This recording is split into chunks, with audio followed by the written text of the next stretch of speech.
जय हो।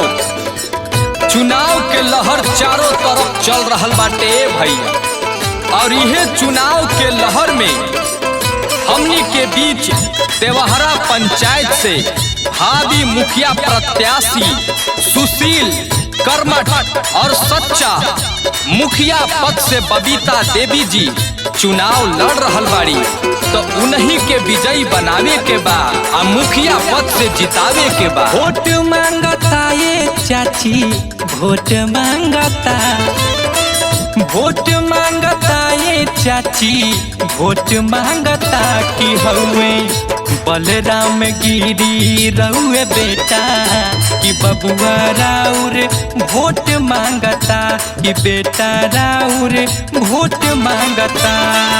वोट मांगता ये चाचा, वोट मांगता, वोट मांगता ये चाची, वोट मांगता कि हउए बाबा सेंटरिंग रहुए बेटा कि बबुआ राउर वोट मांगता कि बेटा राउर वोट मांगता। तो ऐसा मौका हमनी के बार बार ना मिली भैया, कहे से कि यह बार एगो सच्चा प्रत्याशी हमनी के बीच में आइल बाड़ी, तो उन्हीं के जितावे के बाद।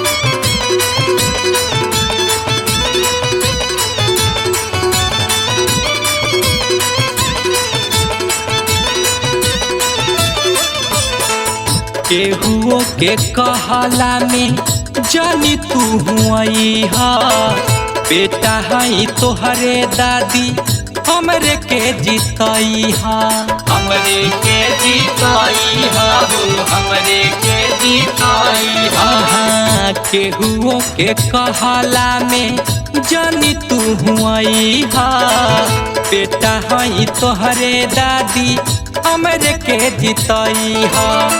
सपोर्ट मांगता ये भैया, सपोर्ट मांगता, सपोर्ट मांगता ये चाचा, सपोर्ट मांगता कि हउए बलराम गिरी रउए बेटा कि बेटा राउर वोट मांगता कि बबुआ राउर वोट मांगता। अरे ठीक कहता ये बेटा, ऐसन सुशील कर्मठ संघर्षशील मुखिया हमनी के ना मिली, यही से ये बार बलराम गिरी उर्फ बाबा सेंटरिंग के लावे के बा, अब बबीता देवी के मुखिया पद से जितावे के बा।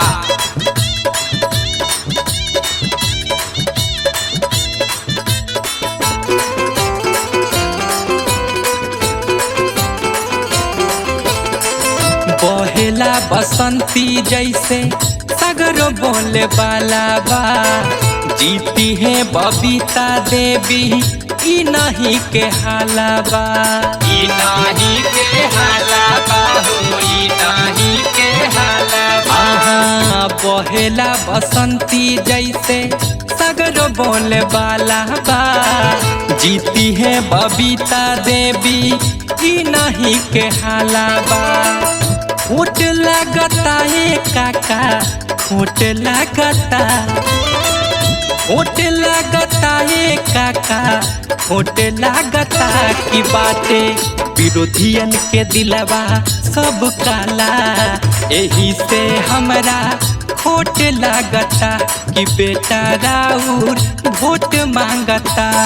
ए भैया, अब की बार समाज में नारी शक्ति के सम्मान देवे के बा, बलराम गिरी उर्फ बाबा सेंटरिंग के ही लावे के बा और बबीता देवी के मुखिया पद से जितावे के बा।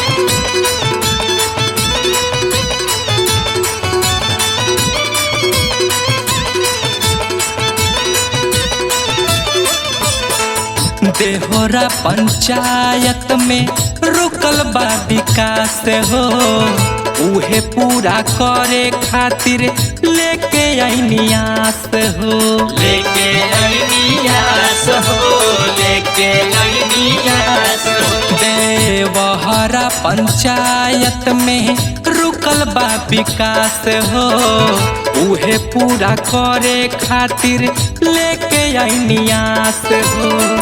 गोड़ लगता ये चाची, गोड़ लगता, गोड़ लगता चाचा गोड़े लागता कि रंजन बाबा सेंटरिंग जी के साथे कि बेटा राउर गोड़े लागता कि बबुआ राउर गोड़े लागता। वोट मांगता ये चाचा वोट मांगता, वोट मांगता ये चाची वोट मांगता कि हउए बलराम गिरी रहुए बेटा कि बेटा राउर वोट मांगता कि बबुआ राउर वोट मांगता। तो याद रखिए भैया, एह बार फिर से विरोधियन के जवाब देवे के बा, अंगूठा दिखावे के बा। एह बार बबीता देवी के मुखिया पद से जितावे के बा। Saraswati art music recording studio, mobile number 980169 98059।